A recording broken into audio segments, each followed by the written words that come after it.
Welcome back guys.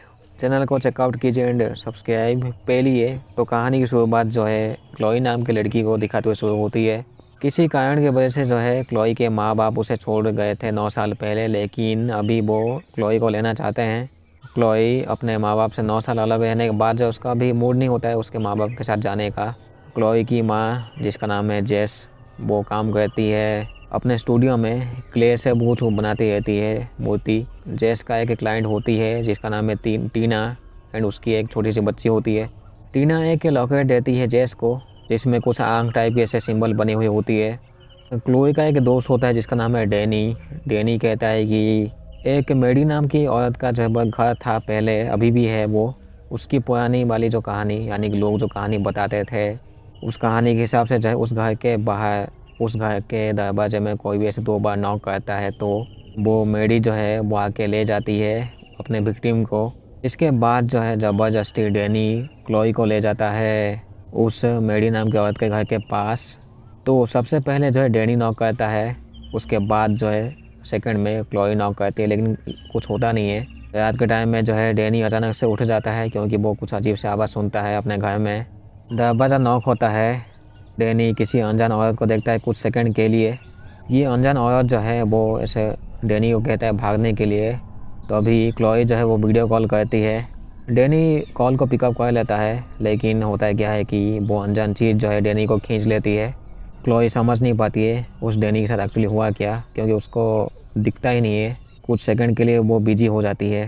तभी Chloe को जो है अपने फ़ोन में जो है उसी का ही फ़ोटो मिलता है जो कि पीछे से कोई उसका फ़ोटो लिया था, जबकि उसके पीछे कोई होता ही नहीं है। क्लोई जिस रूम में होती है उस रूम का जो माहौल जो है वो थोड़ा सा बदल जाता है।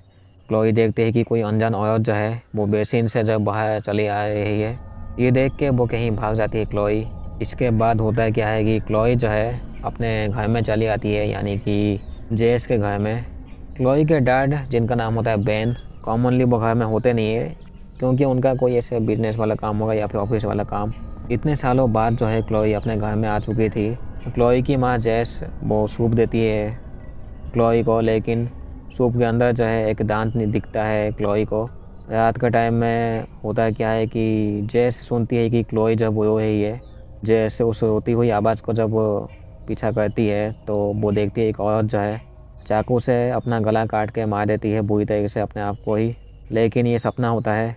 इस सपने के बारे में वो क्लोई को बताती है तो क्लोई कहती है कि वो मेडी नाम की जो औरत होती है उस घर में रहती थी बहुत पहले। लोगों ने जो है काफ़ी उसके बारे में ऐसे कहानी बनाए थे, जैसे कि जो भी ऐसे गायब हुए हैं उस घर के आसपास, उसके पीछे उसी औरत का ही हाथ होता है।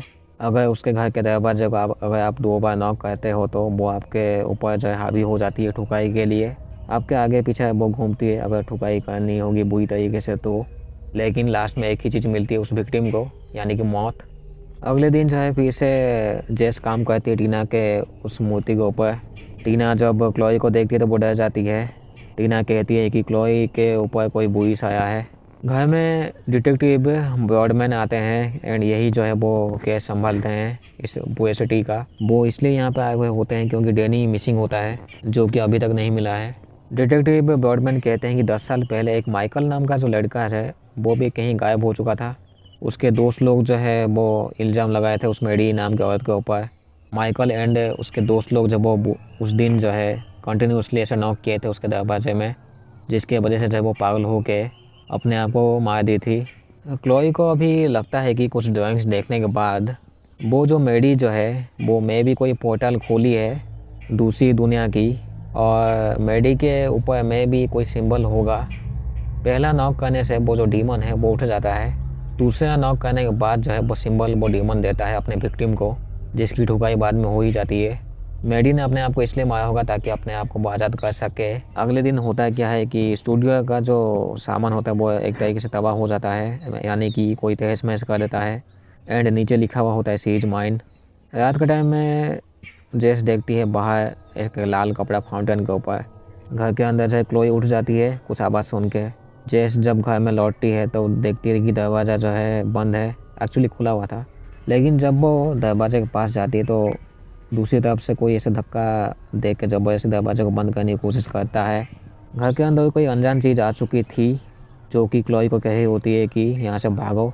ये जो भी ऐसे क्रिएचर या फिर डीमन होता है उसके पतले वाले थोड़े से हाथ पैर होते हैं, जो कि क्लॉई को हंट करने वाली होती है, लेकिन जेस चली आती है। जिसके बाद जो है ये लोग दरवाजे को तोड़ के उसको जला देते हैं। लेकिन होता क्या है कि तब भी क्लॉई जो है वो दूसरे दुनिया में कहीं चली जाती है कुछ सेकंड के लिए। ये दोनों जो है वो टीना से मिलते हैं, उसे कहते हैं ये सब अभी हो चुका है। टीना कहते हैं कि उस मेडी को जो है बदला चाहिए अभी, जो भी उसके ऊपर झूठा इल्ज़ाम लगे हैं जिसके वजह से वो सुसाइड की थी। यानी कि जो लोग उसके ऊपर झूठा आरोप लगाए थे कि जो गायब हो चुके थे बच्चे, उसके पीछे उसका हाथ है।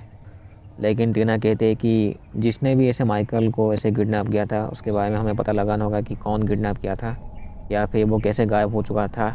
जेस को जो है वो क्ले का टुकड़ा मिलता है अपने कार के अंदर, जिसके बाद अपने स्टूडियो रूम में आके उसे फाइल मिलती है जिसमें कि माइकल, मेडी एंड एक पेन ड्राइव होता है, उनके कुछ डॉक्यूमेंट्स भी साथ में। पेन ड्राइव से जो है उसे एक वीडियो मिलती है जिसमें कि डिटेक्टिव ब्रॉडमैन इंटरोगेट कर रहे होते हैं मेडी का, उसके ऊपर इल्ज़ाम लगाए होते हैं कि जो भी बच्चे गायब हुए हैं उसके पीछे उसी का ही हाथ है। माँ बेटी जब घर में बाहर होते हैं तो क्लॉई एक बेसमेंट का दरवाज़ा खुलता है तो उसमें वो गिर जाती है। एक्चुअली ये रास्ते के बीच में होता है। जिसके बाद जो है जेस मेडी के घर में जाती है उसके बेसमेंट में, लेकिन उसका पैर थोड़ा सा वो एक कील में घुस जाता है। जेस कुछ आवाज़ें सुनती है ऊपर से, लेकिन पुलिस वाले आके ले जाते हैं जेस को। लेकिन जेस जो है वो जाने से पहले जो है वो एक बार नॉक करती है दरवाजे को।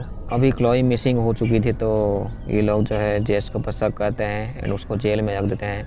जेस को लगता है कि जो भी ऐसे बच्चे गायब हो चुके हैं उसके पीछे जो है वो ब्रॉडमैन का ही हाथ है, यानी कि डिटेक्टिव ब्रॉडमैन का ही हाथ है, ऐसा वो कहता है। क्योंकि डिटेक्टिव ब्रॉडमैन जो है सभी बच्चों को वो बचपन से ही जानते थे।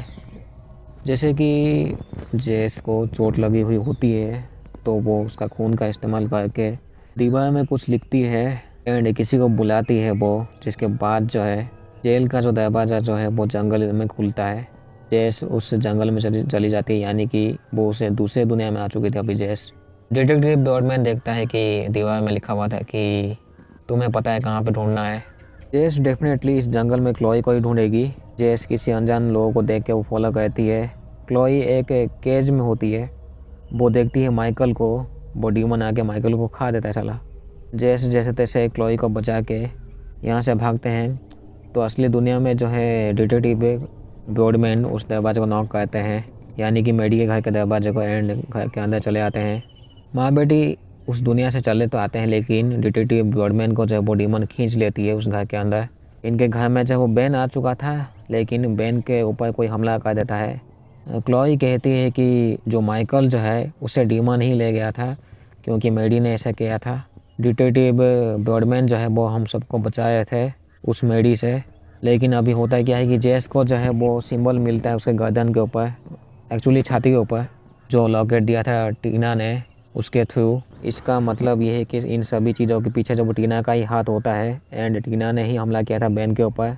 अभी ये कहानी ख़त्म होती है तो कहानी हमें ये सिखाती है कि टीना जैसे गांडू औरत से जो है वो हमेशा दूरी बना के रहना चाहिए, किसी के ऊपर ऐसे यकीन नहीं करना चाहिए कॉमनली। एंड मुझे लगता है कि वो टीना जो है वो उसी मेडी की बेटी है शायद से, या फिर नहीं भी हो सकता है। तो मिलते हैं अगले वीडियो में। Thank you so much.